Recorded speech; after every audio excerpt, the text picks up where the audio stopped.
Why is elk hunting so hard? In this video, I'm gonna try to share 3 things that I have learned from my experience of 14 years hunting elk, as well as from watching other people and listening to other hunters. What makes elk hunting so difficult? And I will share 3 things what will make elk hunting easier for you and will bring you more success.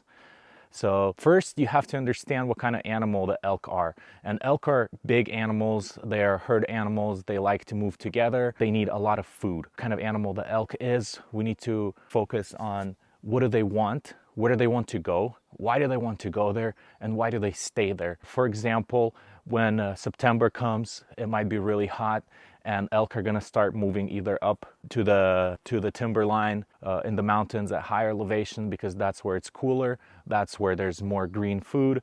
They don't want to be just like out in the dry forest. And that's what I noticed here in Oregon. I have been hunting anywhere from 2,000 feet to 5,000 feet, and I haven't seen a single elk. And once I moved upwards of 5,000 feet, I was in elk pretty much every day. Trying to understand what kind of animal the elk are, they need a lot of food. One elk can eat up to 40 pounds of food per day. And imagine you have a herd of 10 elk. They need that food, that amount of food. So they're gonna look for that food and they're gonna go there. Another thing is that elk are tough animals. That's why a lot of times people don't find them in the lower elevations. They are tough animals, so they like the mountains, they like canyons, they like steep, deep canyons where they can go away from people, from predators, because they have to feel safe. So safety is number one thing for wild animals because they want to stay away from the predators, and once they get away from the predators, they need to have food. So safety and food source. Why does an average person never get an elk, and why is there the 10% of people that always get one? Average people, they don't do what the elk do. Average people, they stick closer to roads, easy access. They don't want to go down into the deep canyons or up into the deep canyons, very steep canyons. So that's why they're not in elk. They don't find elk, they don't see elk. That's what average people do.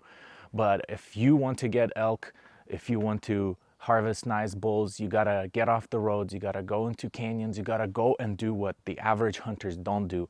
Sometimes it means getting off the trails, sometimes it means going overnight, sometimes it just means going farther than an average person, because an average hunter will go 3-4 miles off the trail. You'll have to go 6 miles off the trail or off the road. Of course, that's going to make the pack out a lot more difficult, but that's the thing. If that's how you want to get an elk, you'll have to do what average people don't do. And I think now most people, they just drive around on their trucks on logging roads and mountain roads and hop out, bugle, call. They don't see anything. That's what average people are doing. But you cannot be an average person because you don't want an average result. You want an extraordinary result. So you got to do things that average hunters are not willing to do. The average success rate of an elk hunter is roughly about 10%. That's statewide in Oregon. The 10% of people get 90% of elk, and 90% of people get 10% of elk. That just comes down to the 3 things that I was mentioning before. I promised you I'm going to share them. So the 3 things that I have learned from my experience of 14 years hunting elk and from watching other people. First, you have to know the animal that you're hunting. Second, you have to learn the area that you're hunting. Thing number 3 is you have to be consistent. So let's start with the first one. You have to know the animal. You have to understand the animal. You have to understand the noises that the animal makes. Why does it make those sounds? What does it want? Where does it go? Why does it go there? What do they prefer? Because sometimes they will get away from the roads where there's a lot of food near the roads, but they'll get away from them just because there's a lot of pressure. Or they'll go up higher to 6,000-7,000 feet because there's more food over there and less predators up there. And it's not as dry as between 3,000 to 5,000 feet, like in the eastern side of Oregon, eastern side of Washington, when it's really hot during September. And thing number 3 is you have to stay consistent, because the compound effect is when you stay consistent, the compound effect will kick in. Instead of trying this area for one day, then moving 5 miles that way, then moving 5 miles that way, pick an area, 10 square miles, and stay there for 2-3 days. You'll know every drainage, you'll know every creek, you know every bench, every little canyon. And just because you're staying consistent in one area, the chances of you getting something are gonna go up. The problem is that you have to be in an area where there are animals. So if you're seeing zero tracks, if you're seeing zero evidence of elk, of course, move to another area.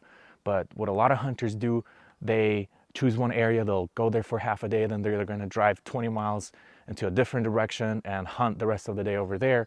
And you're wasting a lot of time driving in between or thinking. You're wasting your emotional energy, not focusing on the area that you already chose, but instead you come to your hunting spot and then you're starting to think, oh, I should have went there, or maybe I should have went there, or maybe I would have had more success in a different spot.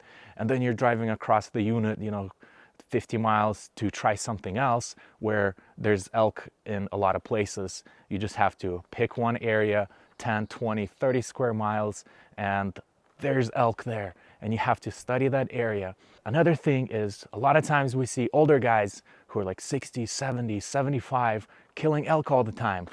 And comparing those guys to ourselves, we're like, we can hike 10, 12, 15, 17 miles per day and not see anything. But those guys, 60, 70-year-olds, they go and they get an elk. And we're like, how do they do it? Because they're very limited on their ability to hike in and hike out. They do other things that we don't do. So they can either really know the area or they can be really patient at one spot. And when I say patient on one spot is they can choose one clear cut and they will sit there all day because they know the elk are gonna come through, or some other hunters are gonna pressure them, and they're gonna, move from one spot to another, and they'll move through that clear cut, and that's when that elderly hunter will shoot that elk. But we're being young, and we just think that the more area we cover, the better, but that's not the best case in every scenario. I do like hiking and I do like moving a lot, but I also noticed for myself, I can hike for like 6 miles, and then I'm gonna be like, you know what, I don't like this spot, and I'm gonna like drive an hour the other way. And by that time I already wasted half a day instead of just focusing on one area for the full day and learning that area. So again, the 3 things that I was promising to say are: you have to learn the animal, you have to learn the area, and you have to stay consistent. And if you do those 3 things, your success rate is gonna skyrocket, and you will be in the 10% of elk hunters that get an elk every year.